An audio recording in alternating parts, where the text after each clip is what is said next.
Welcome along, everyone, to episode 2 of our Call of Cthulhu scenario, No Silver Linings. I will do a little brief recap from our investigators before we get into it. So, our 4 investigators, Ulick, O'Shea, Benson, Cartwright, Professor Montgomery Miles, and Charlie Mitchell, have been called upon by Jack Sullivan, brother of the murdered Jack Sullivan, and has given them a rundown of the case. Apparently the suspect has already been apprehended. The man who shot Jack is now in police custody, but claims that Jack Sullivan was already dead when he shot him, but somehow still walking around and attacked him first. Quite the tale. The authorities have dismissed it, but Jack is, although quite the non-believer on such paranormal allegations, he still does not want to leave any stone unturned and has called upon our investigators to check out this incident in greater detail. They discuss the matter over tea and bread and scones, tarts, and even some treacle.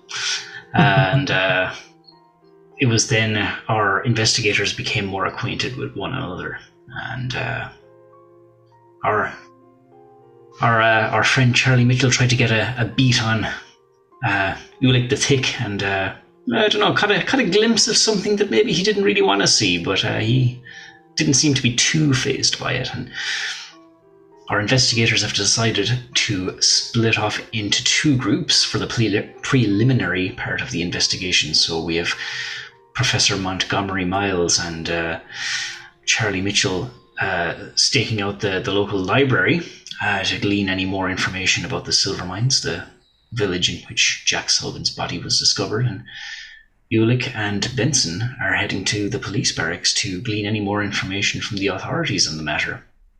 As they left the cafe, however, everyone bar Charlie noticed a rather suspicious-looking character across the road, kind of languidly leaning up against a car with his arms folded and a newspaper kind of neatly tucked underneath his armpit, and was following as they were walking up the street, was kind of following them with his eyes. And when Ulick kind of got a beat on him, he kind of realized that their eyes had met, and he went about his business in a rather swift manner and walked at a much faster pace up the street on the opposite end of the road.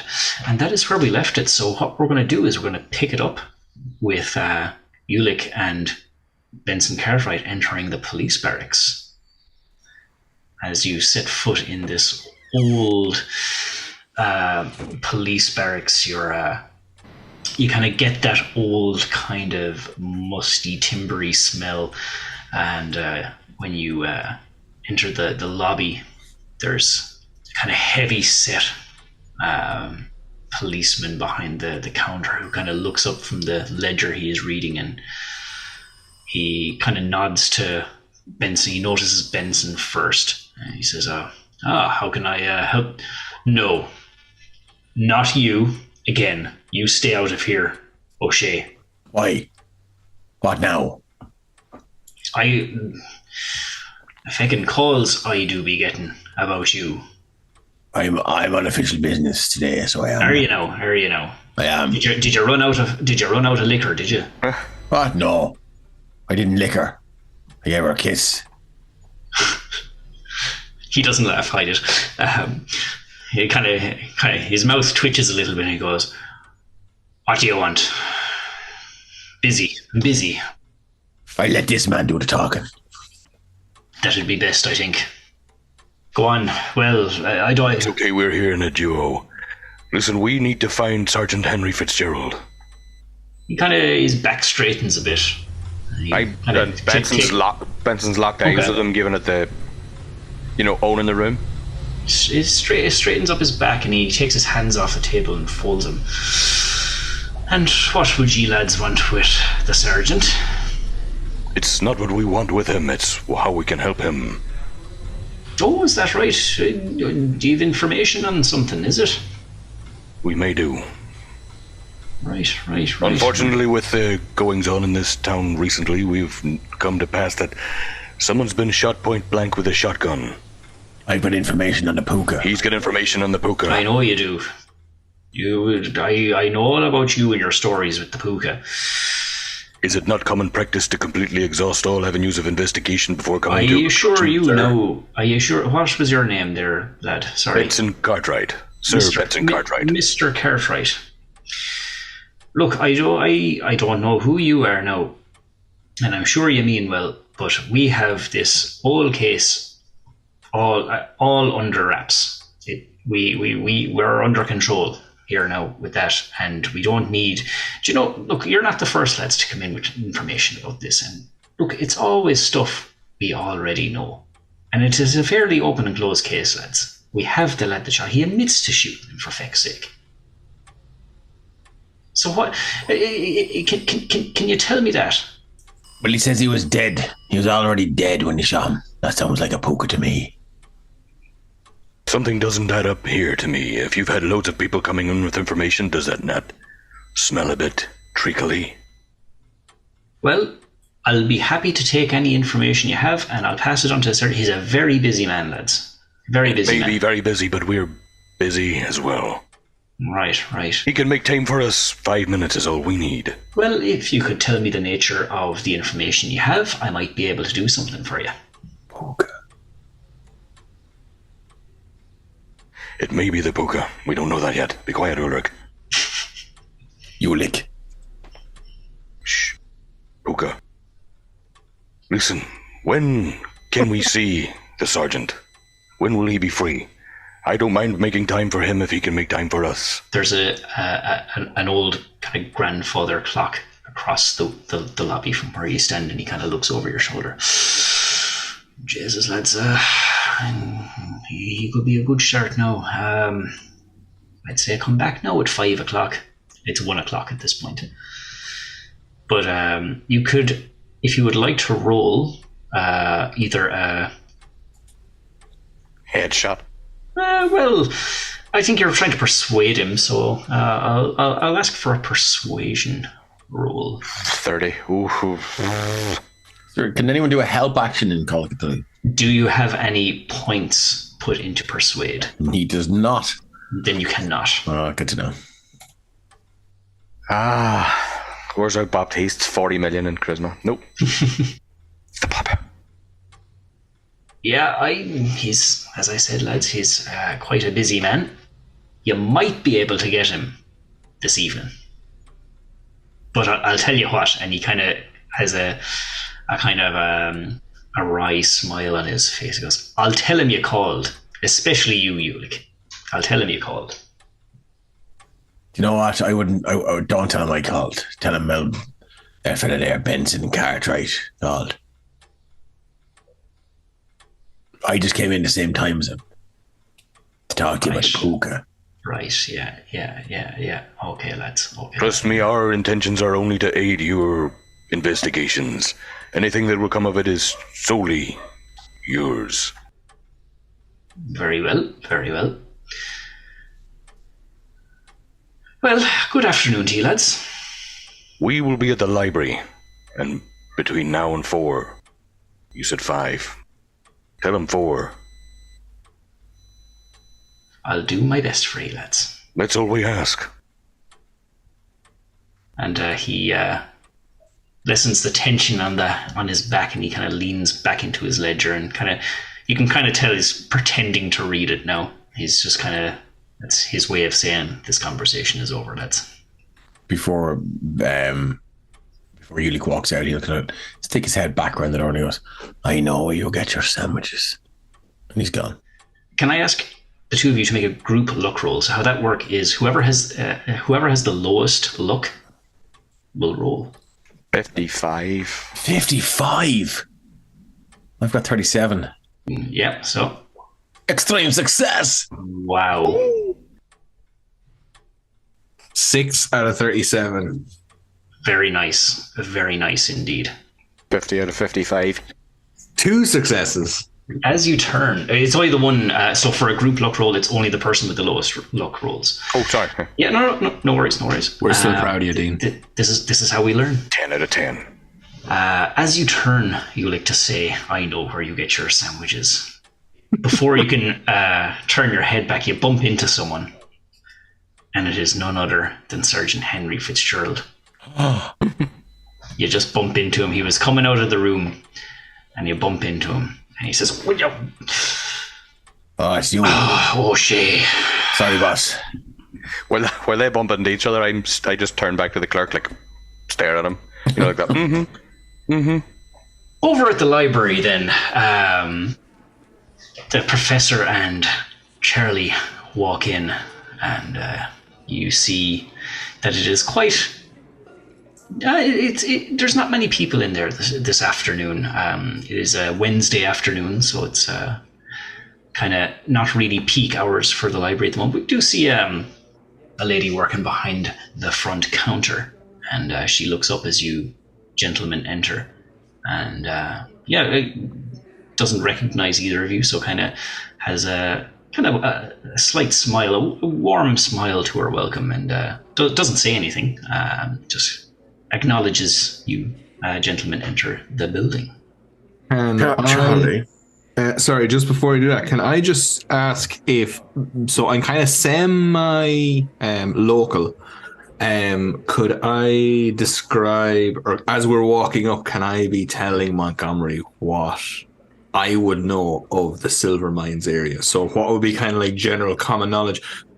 It's I'm presuming, as someone who's no information, there's a silver mine in the area. Is it closed, etc., etc.? So I'll hand over to you. Absolutely. Not DM, not GM, but for Call of Cthulhu, I believe your role is Keeper. Keeper.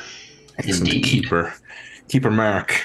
Keeper Merrick. Take my voice and tell us what I already So know. what you would know about the silver mines area is that the mines have been closed a number of times. It was in operation back in the late 1800s, and it closed.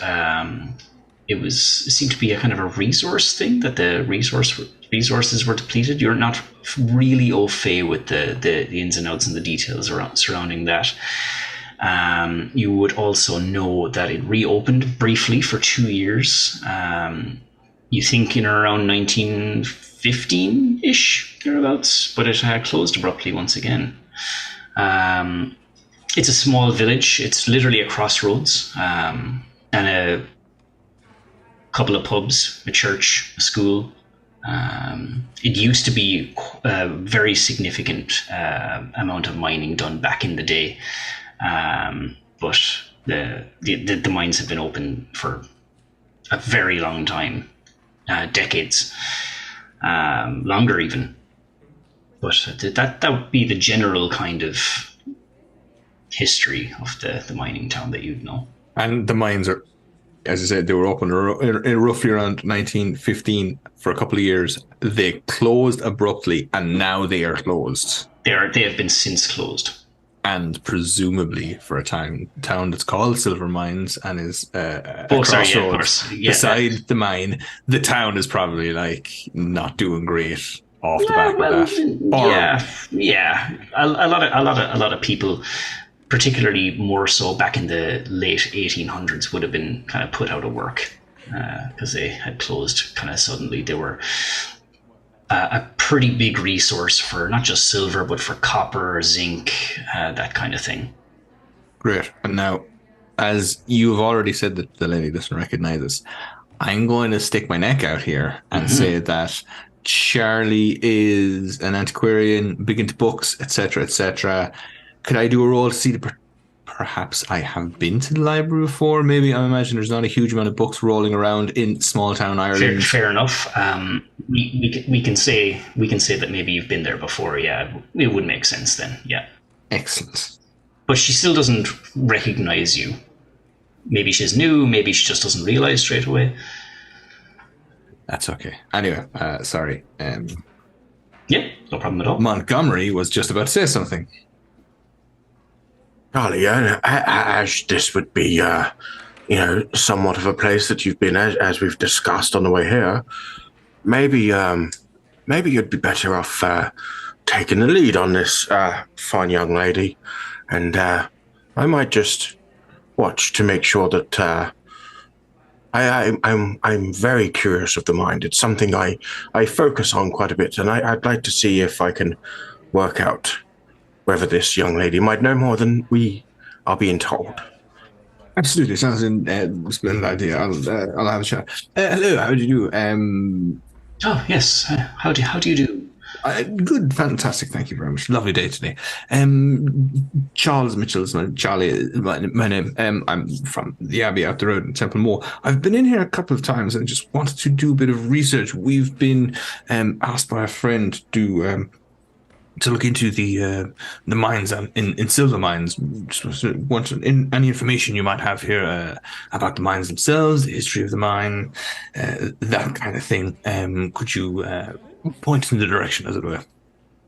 Absolutely. We have an archive section here with previously published newspaper articles. We have some books on local history, things of that nature. I might be able to direct you to that area if you would like. Splendid, fantastic. Yes, excellent place to start. We'll start there. This is my associate, Professor Montgomery Miles. How do you do? Me do my research. Oh, hello, and yes, it is lovely to meet you. As my colleague here said, we are looking into this and stuff. I might ask, of a more personal nature, what would you know of the mines and of the afflictions that seem to happen to people? Excellent, capital question, in Montgomery. Oh well, I wouldn't know too much. I suppose I only know of the recent dreadful business with the discovery of that poor fellow's body and the murder case.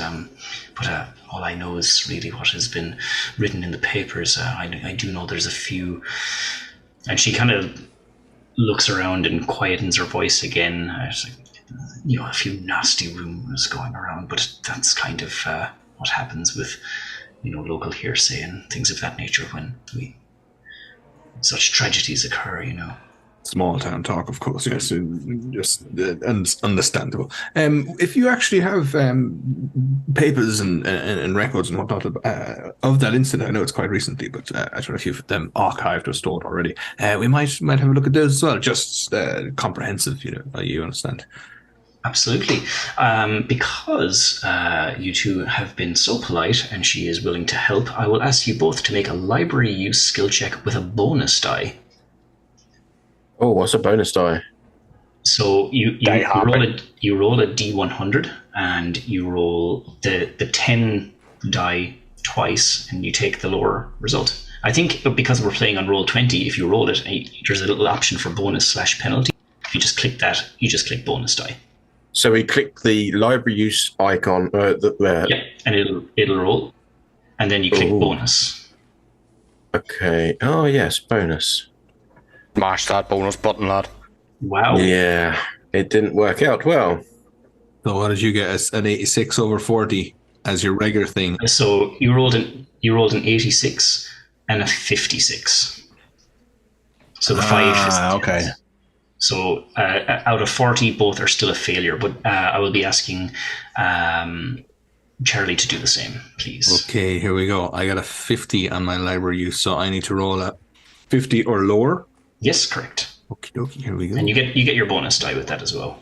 Oh, wow. Yes, 7 out of 50, which is that is an extreme success. Yes.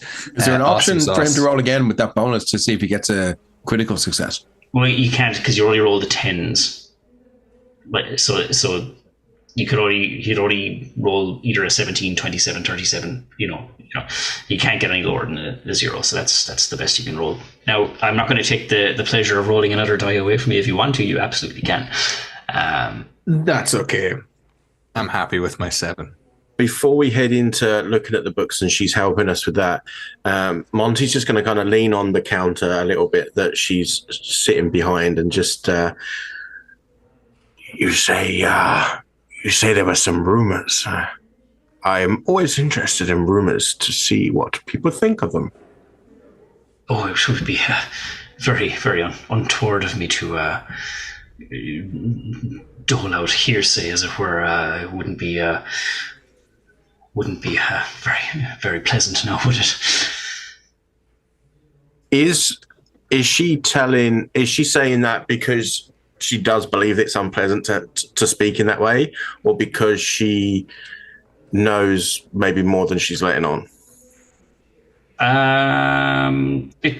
You wouldn't need a psychology role to say that she feels it would probably be unprofessional of her, right? To do so. And don't forget to actually tick your library use skill, Charlie. Oh yeah, good shout.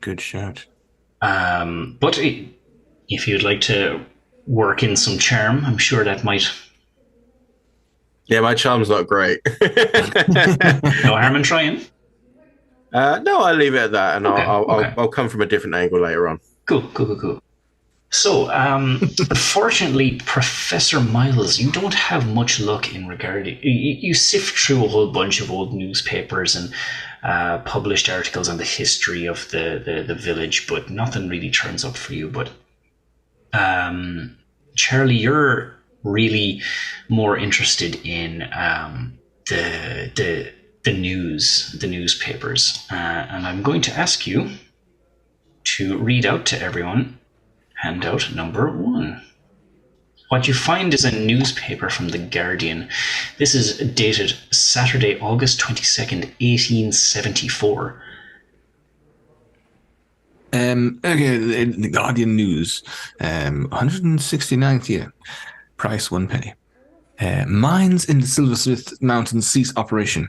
Routine mining of silver, copper, lead, and zinc in silver mines ceases operation due to global prices of metals hits a staggering low point. Many miners have been relieved of their jobs. With that, because of your extreme success, you also find more information. I would ask you to also read out this article. But wait, there's more. I will absolutely. Guardian News once again. This is the Saturday, 27th of January, 1917. Drilling in the silver mines recommences. Operations have been led by the British Government Resources Initiative. Miners have started drilling for resources in a bid to explore for metals in the mines that closed in 1874. And again, another newspaper article you find. I am getting stuff all over the gaff here. You got an extreme success. I got to reward that. Yes. This is November 1917. November 16th, 1917. Mining for resources in silver mines ceases after brief drilling period. Mines are once again condemned and abandoned. No other information given. That is all. That is all you find. That is loads. Fantastic, yes. So several hours would have passed as you're kind of gleaning this information. And I'm going to jump back to the guys as a in the meantime type situation. So back at the police station we are. And Ulick, you've just bumped into the sergeant himself. O'Shea, what are you doing here, boy? What are you doing here? I heard you were out. I fucking work here, don't I? Well, we came looking for you, and we were told your lad there said you were out and about. You weren't available. I'm a busy man. I have... Said you wouldn't be back till 5. I was in the building. I'm busy right now. I don't have time for this, lad. Well, you asked me what I'm doing here, so you obviously have time for it. Now you've time for it. You have a minute of my time. What do you want? Well, I'm here. I'll give my minute to my lad here, my boy Benson. So this Henry Fitzgerald gentleman, he's a tall man. He's standing roughly around 6'2", very slender, and seems to be well groomed. He has a pencil mustache and a little smig on his chin. His hair is tightly cut, and his cap is very neatly affixed atop his head. And he kind of gives you a side glance, Benson, and he says, I don't particularly know you, lad. That's a good thing. Let's keep it that way. What can I do for you? I'm only joking. To be fair, we're here to try and help with this investigation. Is that right? And he looks at his colleague at the desk and he kind of just shrugs and shakes his head. As might you well shrug and shake your head. It's fine. We understand that two strangers, apart from this treacle-eating smell boy here beside me, venturing in and saying we can help with this investigation, but I love you. But to be fair, we've found that the last person to talk to the deceased was Peter Hulan. Yes, we're aware of Hulan. We questioned the lad. Of course, is there anything we can help with? Any leads there where you were unable to, as a officer of the law, unable to pry into? Are there any areas you're not allowed or privileged to go to? We could... Are you suggesting to a man of the law that you're inclined to go creeping into places where you shouldn't be? Unfortunately, no, that's not what I'm saying. We would overhear conversations, see or hear things where a man of the law, when you're in their presence, wouldn't normally be said. And what are you suggesting, Mr. Cartwright, was it? Mr. Cartwright, Benson. Benson Cartwright, yeah. And he kind of pulls out a little notepad from his jacket pocket and you can see him writing something down. My name, Benson Cartwright. It's okay for you to be suspicious. And where are you from, Mr. Cartwright? Well, Ulick has seen this notepad come out before. He's going to just maybe step one step out the door. He's just going to hold it open now. Mm-hmm. I'm from Washington, D.C. Oh. I have family around these parts, Right. and I'm here visiting, and these things pique my attention. I've been privy to a few strange things before and helped uncover certain glimmers of information that have otherwise been unseen. Right. Okay. That is an interesting background there. Now we've a man from the States over here, fancying himself a bit of a private investigator, is it? Well, yes. Right. Well, Of course, as I said to your man here, anything we glean is on your lap, not ours. what I can tell you is this case is already solved, and we have the perpetrator in our cells as we speak. He has admitted to shooting the man. We found a man with a big gaping hole in his torso from a shotgun blast. And, well, I don't know about you, Mr. Cartwright, but that sounds like a fairly closed case to me. What do you think? That is a closed case. The book is completely shut. However, we've been asked by a member of the family to help them with closure. Oh, jeez. Jack Sullivan. Right. That's good to know. That is undermining the authority of the local area, of which he doesn't reside anymore. Well, if your siblings were murdered in such a way, would you not try to do everything you could? Well, as I said, we have the perpetrator of the crime in the cells. You don't at all. Is that right, Ulick? Is that right? Yeah, it was the puka. You've heard the Puka story. The Taisha. Half the town has heard it, and all the Silverwines has heard it. And I think we're fairly sick of listening to it now. Well, And he looks when at the clock when a and is like, puka comes for you, you'll wish you'd paid attention to all my stories. yeah, I've seen it. Those trenches. I've been in hell with it. Is there anything else I can do for you, gentlemen?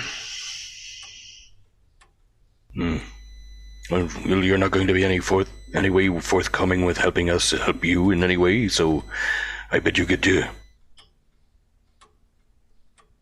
Very well, lads. And don't you forget now, we're here to protect the populace. So if there is anything that threatens the peace, the law will be swift. So bear that in mind now, Mr. Cartwright. You're not in America at the moment. Of course, however, I'm not the one with a civilian with a gaping hole in his chest. Remember that. Right, so I think Mr. O'Shea can direct you to the nearest watering hole. I think you lads look like you could go for a drink. Just don't overdo it now, Ulick. I'm barred out there. Out of where? Every pub in town? Doesn't surprise me, lad. Just the one. Wind your mouth.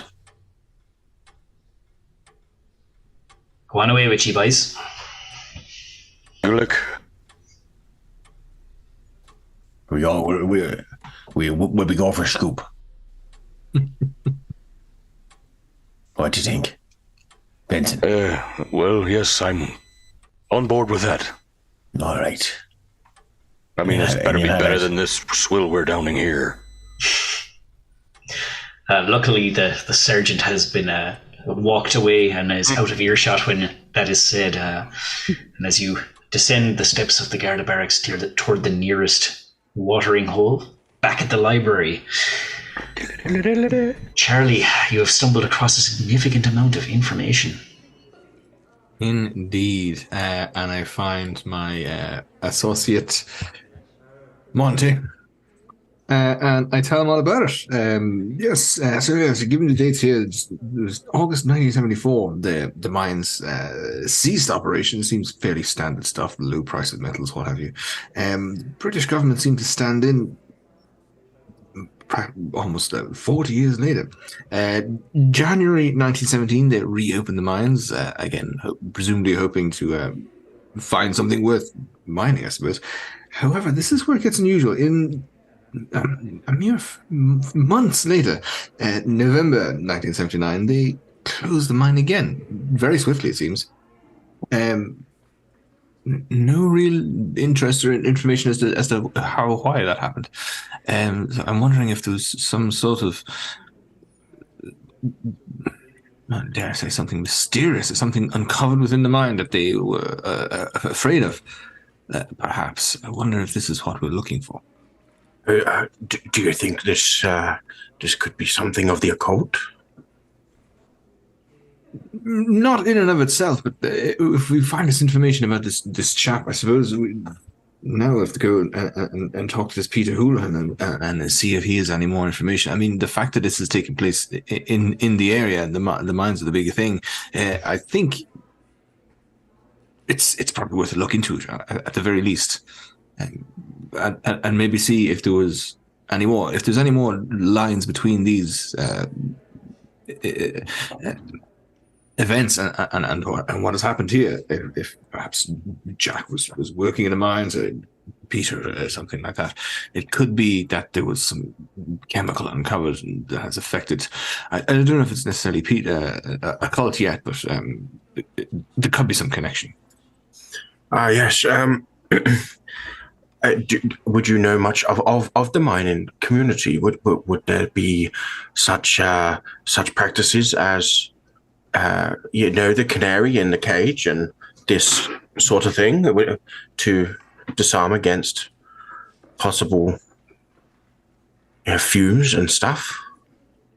For sure, yes. I hadn't thought of that. That's an interesting question. I don't really know now at that stage, but perhaps when we get out to the village itself, we can ask around and get to know the locals and see if there's anything of that sort has taken place. Yes, and I know that gentleman back at the bar, the cafe.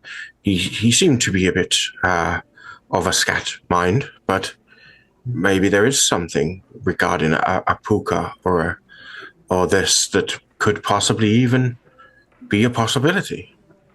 Yes, I'm not going to lie. I was not the speak of the puka. I've looked into occult situations and happenings around the world from an academic point of view. I've heard speak of the puka. I know that it's usually, not to disrespect Mr. O'Shea, it's often attributed, or should I say, events are attributed to the puka locally, and it's a bit of a scapegoat, no pun intended, for non occult events. But I have to admit, when I looked into that gentleman's eyes, and there was something in there that, I'm not so sure now as I was this morning. So maybe there's something to it. Of course, intellectually speaking, there wouldn't be much merit to this puka, but as you say, something underlying and using this as an excuse is very much a possibility. Yes, again, another good, astute observation, and definitely something to pursue. Maybe we should. Sorry, Keeper, can I just step over our fascinating conversation and ask, do we get the sense that we have kind of, no pun intended, mined the library for all the information that we can get it? Davis rage needing to come up with that pun himself.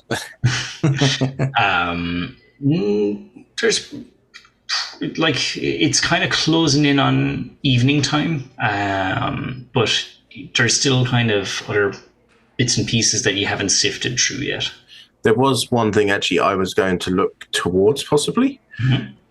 So speaking again to this young lady, my dear, sorry, I don't believe I caught your name. Oh, of course, where are my manners? Kira Malloy is my name, good sir. Miss Malloy, thank you very much.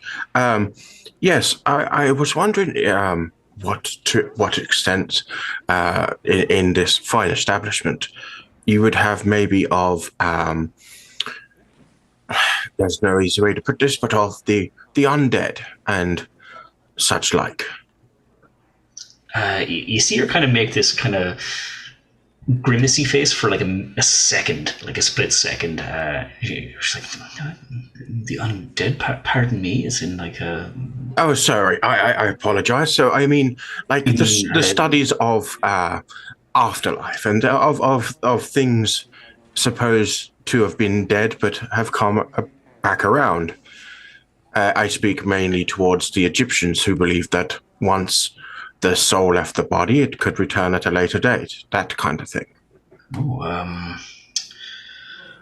well, I'm not quite sure. I'd have to check the catalogue. If we don't have it, we might be able to get it for you. But let me see. Maybe even just like unusual happenings in the area, special interest stores. That kind of yes, indeed, yes. Non-standard events, I'll see. Maybe medical texts as well. Okay. If there is some medical text for us to examine to see if any of these practices have been tried.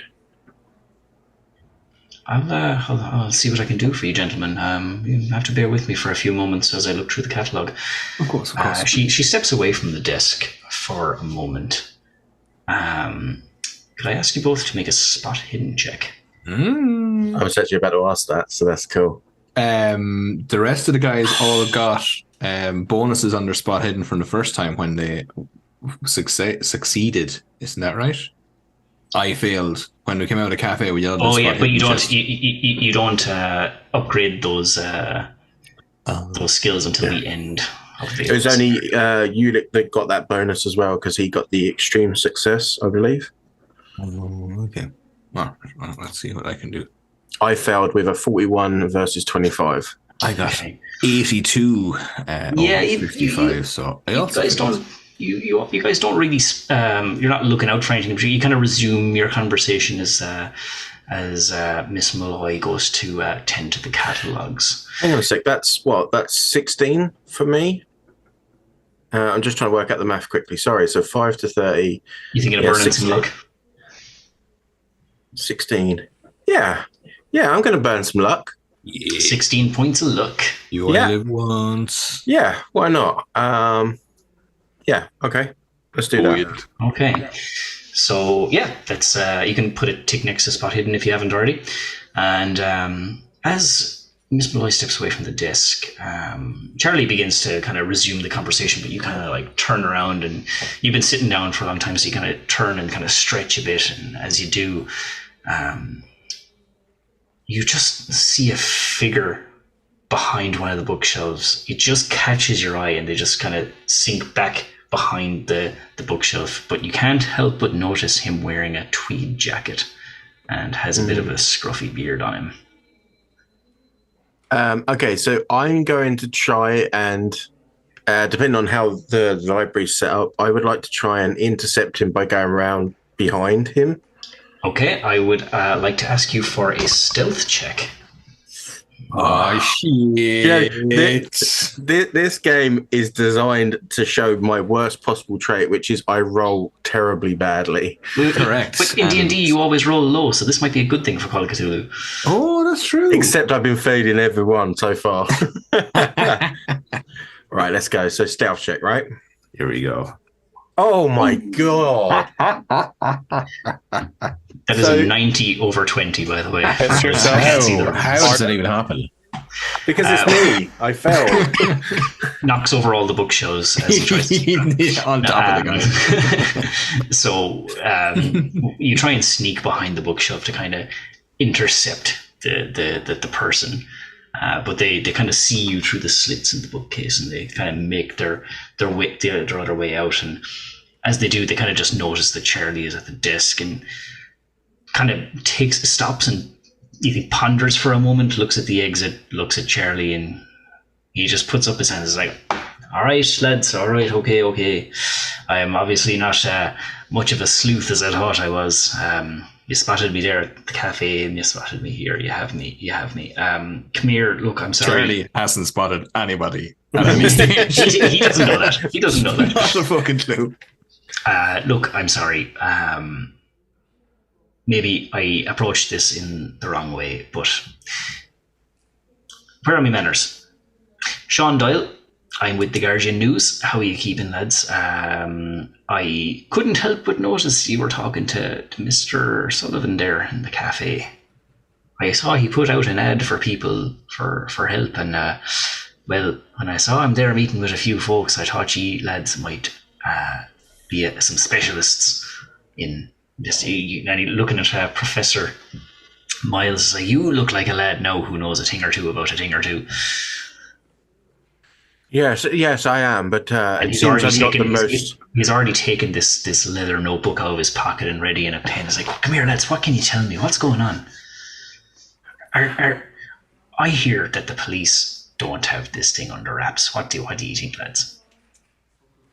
We haven't actually spoken with the constabulary from this precinct. Your other fellas are, aren't they? I saw them go into the police station there. And yet you're here asking us and not them. Yeah, but I wasn't going to be following a couple of lads into the police station. Following's an old dirty word. Like, I just... It would be an accurate word, isn't it? In this I'm case. scoping it out. I have to put food on the table myself. This is my job. I'm the voice of the people, Yes. Charlie, what was the names on those documents that you found before? Did it give the reporter's name? Did it give the reporter? It did not. Did not. Who's this chap? Hello, how do you do? Who are you? What are you doing? Sean Doyle, Guardian News. News, eh?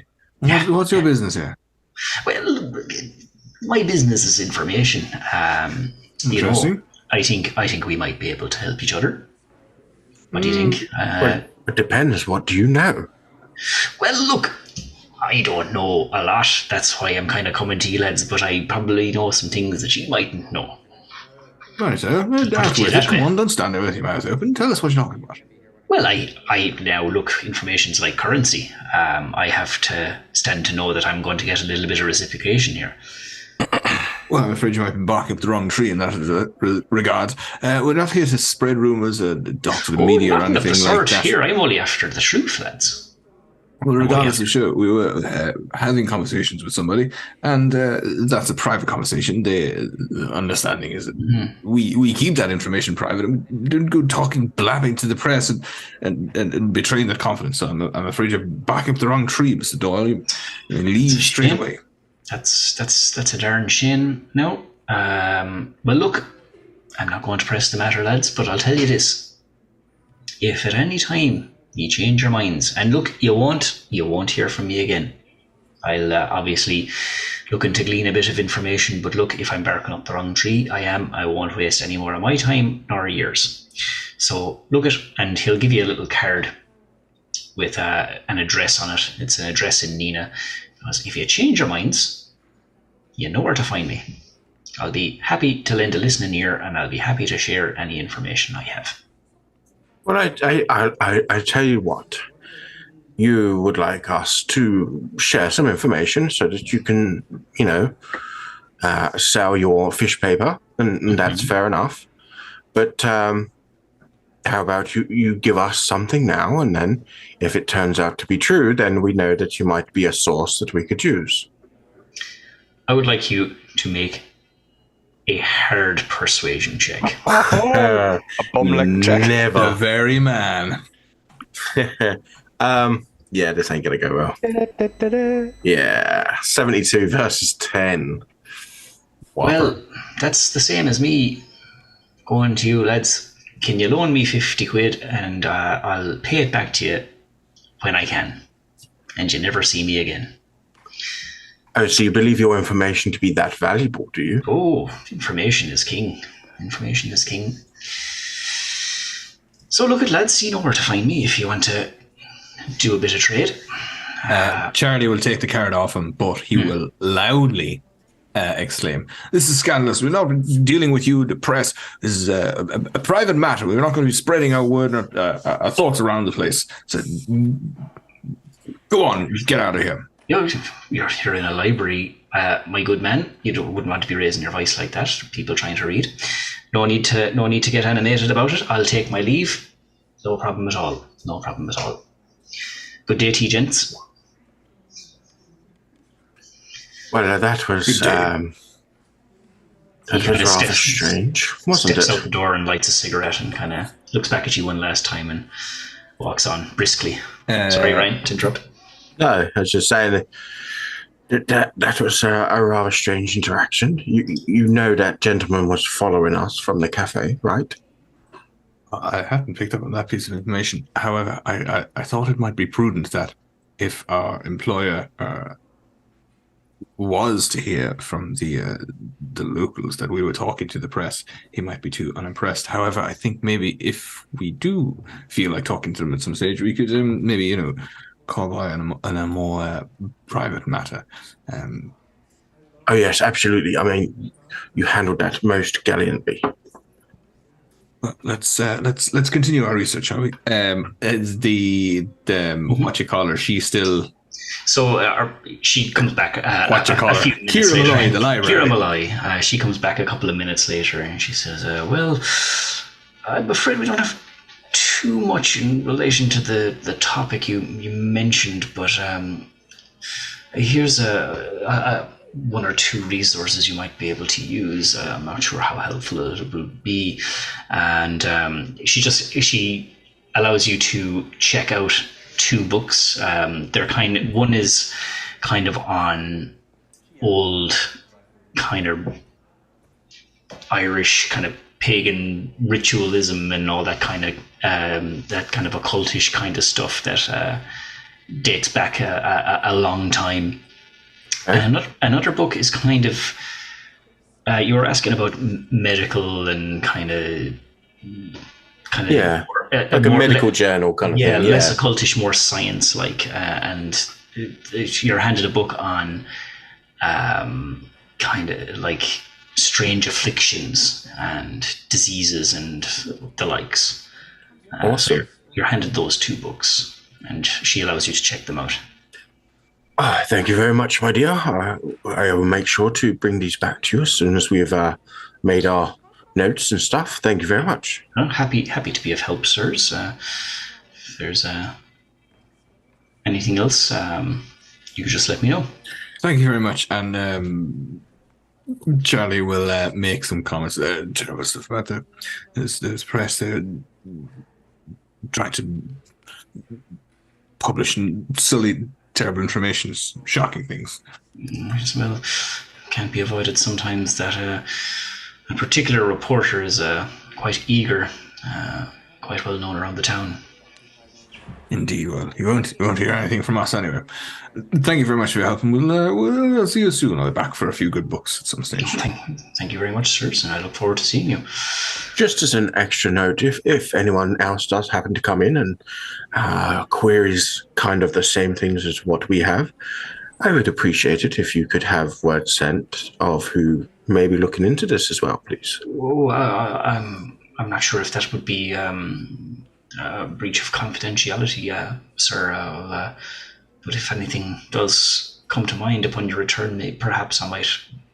If it does happen, I might be able to do something for you. But I cannot guarantee anything. You must understand that I would not want to put myself in a compromising position. Absolutely, and I very much appreciate all of your help. And I'll just take a hand and, do the kind of lift it up, just kind of peck the fingers kind of thing. Thank you very much, and good day. Montgomery, you charmer. So, yeah. Sorry, go ahead.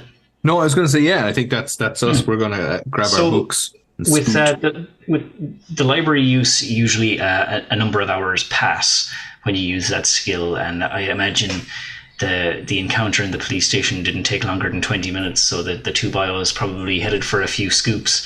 But you do reconvene at Jack Sullivan, Carl Sullivan's behest at around 6:30, and you meet around the town square, and he has his car at the ready. He's like, well, I hope you're... I stop you there. What, excuse me? We're doing a job for you. That's correct, and I'm paying you for your services. How much? £100. £100 each? No, sir. I'm not that well acquainted with finances, I assure you. But and what? How would you define the success that would lead to our payment? Well, if you can provide me with some evidence of the proof behind my brother's passing. What if we investigate this thoroughly and we come back and we say the police are right? Well, we still get paid. You still get paid. Right, so now I'm going to need you to put a few quid behind Tommy Tig's bar while we sit down, bang our heads together, come up with a plan. Well, I'll do you one even better. Why not, for this evening, you come back to my family home. I have quite a nice selection of whiskies. Now you're talking. Now you're Benson fucking straight talking. away points. No. I've a pot of stew at the ready as well, and we can discuss this matter for... Whiskey stew, I'm in. Very well. Please, let me bring you all back to the silver mines. And if there's nothing else you would like to do in town... Once we're in the car, yeah. Monty will turn to Charlie and just say, this whole series of events is quite strange, and obviously it would be something very much of noteworthy for the future. Should we manage to come to a reasonable conclusion towards this, maybe we would share a paper for scientific journal or so. What would you make of this? The idea, yes. I think we could definitely return back to my house and write this up. I think it would be very interesting and very beneficial for both of us. It'd be great to get both of our opinions on this. Smashing. Okay. I just wanted to give you note that I'd be interested to put this down. Excellent. I would look very much forward to collaborating with you on this one. As we get into the car, just before Benson's going to be the last one in, I'm just going to give the 360 view as I get in. You know, you're getting into the car and you look around like, oh, you're just stretching, but his nose is always in the air and his ears are behind him. Sneaky look.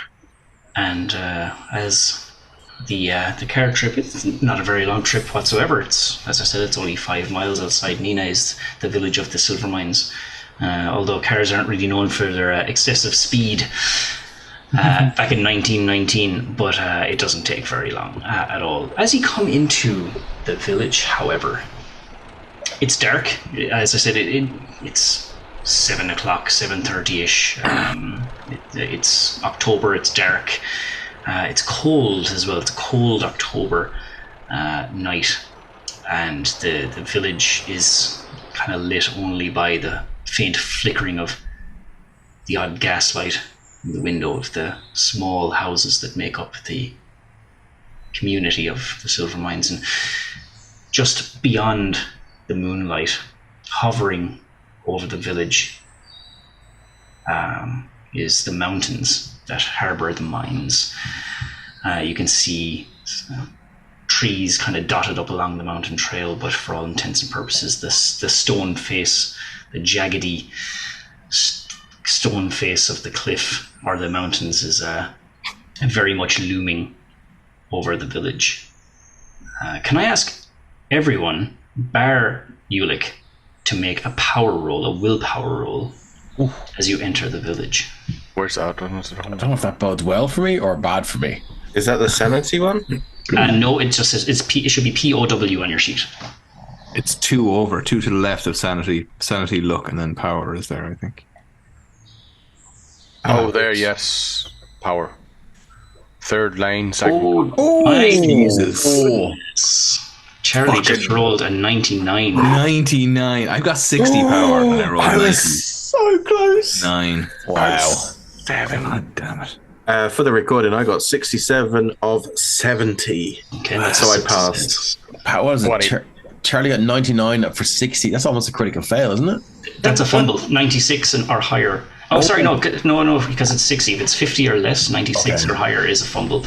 And if it's over 50, then 99. I think it's just 100 actually is a fumble, so it's not a fumble. What is it when it's half? What is it when it's half the number? Like half less than the number is. That's a hard success. Hard success. I was close to that. 28 to 45. Okay, so that's a success for Montgomery and Benson, but a fail for Charlie. As you enter the village, Charlie, you're kind of locked in conversation with. I'm saying too close to Ulick. To the professor. Yeah, you're sitting too close to Ulick and the reek of whatever he has on him. You pass out. No, you don't. You're just kind of having an idle conversation. You're kind of taking in the view of the mountain over the village and the moonlight that's kind of casting down a nice, well, I say nice, but a very ominous shadow over the village. And you're in the middle of a conversation, and then all of a sudden you just hear something in the wind, or was it in your own mind? But what you hear is just the words, "Release me." Oh, fuck. Yeah, right. How does he react to that? I really want to see. Well, can I say that we'll leave that till the next episode, because there's a little bit more that we need to do there, so we're going to leave it there. Oh, you smelly bollocks. So thank you very much, everyone. Thank you guys for playing. Thanks everyone for listening, and we will catch you next time for episode 3. No. Thanks, Mark. Oh, the pook is coming. You better believe it. Me. See you soon, guys. See you next time. Bye-bye.